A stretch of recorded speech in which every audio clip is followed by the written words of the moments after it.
کہ حق تعالی نے تکبر کی برائی جا بجا بیان فرمائی ہے۔ فرماتے ہیں ان اللہ لا يحب كل مختال فخور، اللہ تبارک و تعالی کسی بھی اترانے والے کو اور فخر کرنے والے کو پسند نہیں فرماتا، اور فرمایا کہ ان اللہ لا يحب المستكبرین، اللہ تبارک و تعالی غرور کرنے والوں کو پسند نہیں فرماتا۔ یہ تین صیغے ہیں، یعنی تین الفاظ ہیں جو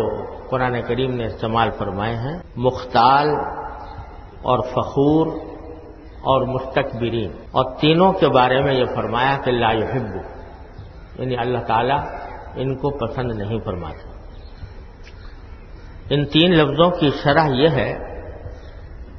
کہ کبر کے آثار کبھی تو ظاہر ہو جاتے ہیں اور کبھی تہذیب کی وجہ سے دل میں رہتے ہیں، یہ تو مستکبر ہیں، کیونکہ استکبار کے معنی ہے اپنے آپ کو بڑا سمجھنا، اور یہ دل سے ہوتا ہے۔ اس کے بارے میں فرمایا کہ ان اللہ لا يحب المستکبرین، یعنی جن کے لوگوں کے دل میں تکبر ہے، اگر وہ ظاہر بھی ہو جاتا ہو، مثلا کوئی آدمی فیشن بناتا اور طرح طرح کی وجہ اختیار کرتا ہے، جس سب کا خلاصہ یہ ہے کہ اپنے آپ کو بڑا ثابت کرنا چاہتا ہے، اس کے متعلق ارشاد ہے کہ اللہ تعالیٰ اترانے والے کو پسند نہیں فرماتے۔ ایسا آدمی بعض دفعہ اس دھوکے میں رہتا ہے کہ مجھ میں تکبر نہیں ہے،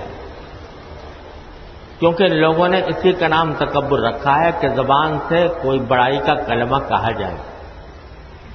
ہاں جا کے یہ فیشن اور وضع بنانا سب تکبر ہی ہے،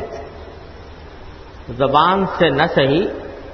مگر ان کی ہر ادا سے تکبر ٹپکتا ہے۔ بعض لوگوں کی چال تو ایسی ہو جاتی ہے جیسے لقا کبوتر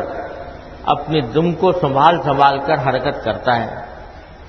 ایسی ہی چال یہ لوگ چلتے ہیں کہ قدم قدم پر دیکھتے جاتے ہیں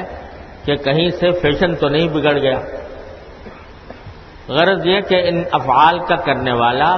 گو خود ان کو تکبر نہ سمجھے، لیکن واقع میں ہے سب تکبر، اور ان کے تکبر ہونے کو کیسا ہی چھپائے مگر اہل فہم کو معلوم ہو جاتا ہے کہ یہ سب مختال کے اندر داخل ہے،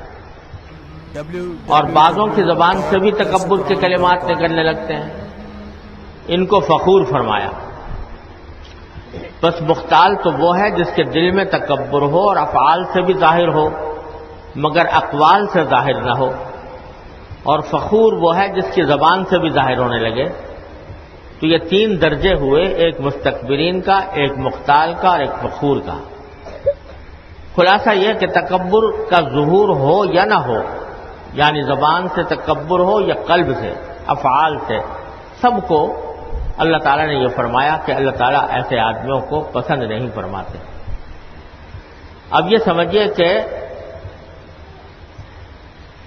یہ فرمایا کہ پسند نہیں فرماتے، لیکن اس کے اوپر کسی عذاب کی وعید یہاں بیان نہیں فرمائی،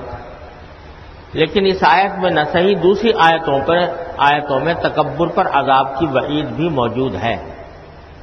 مثلا الیس فی جہنم مثوی للمتکبرین، کہ کیا تکبر کرنے والوں کا ٹھکانہ دوزخ میں نہیں ہے؟ دوسرے کہ یہ وعید کیا تھوڑی وعید ہے کہ یہ فرما دیا کہ اللہ تعالیٰ پسند نہیں فرماتے۔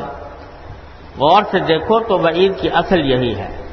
کیونکہ وعید اسی پر ہوتی ہے جو حق تعالیٰ کی مرضی کے خلاف ہو۔ مرضی کے خلاف ہونا کسی کام کا اور ناپسند ہونا ایک ہی بات ہے، بس آپ کا پسند نہ فرمانا اصل ہو گئی وعید کی۔ بلکہ دوسرے لفظوں میں یوں تعبیر کیا جا سکتا ہے کہ حق تعالیٰ کو دشمنی ہے اس شخص سے جو متکبر ہے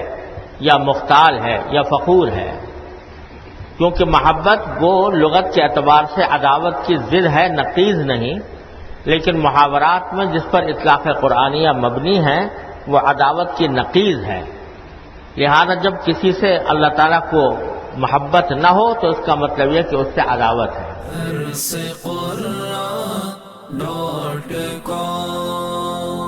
www.darsequran.com